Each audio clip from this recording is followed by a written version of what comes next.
To set up kids mode for Oppo Find X9 Pro, first of all, let's open settings on our device. Next step is to scroll all the way down and enter accessibility and convenience. Look down for a kids mode right here, and then you'll be able to select apps for the kid mode.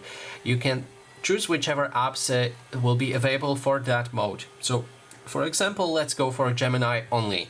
We can move to the next step and put the time limit on the kids mode. You can adjust the time for the duration of that mode.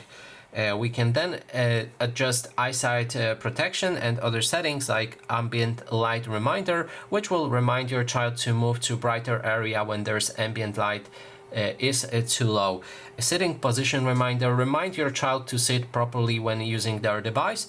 You can also adjust view distance reminder, remind your child to keep an appropriate distance from the screen, and eye protecting display, filter blue light to protect your child eyesight. So that is all of the options that you can use right here.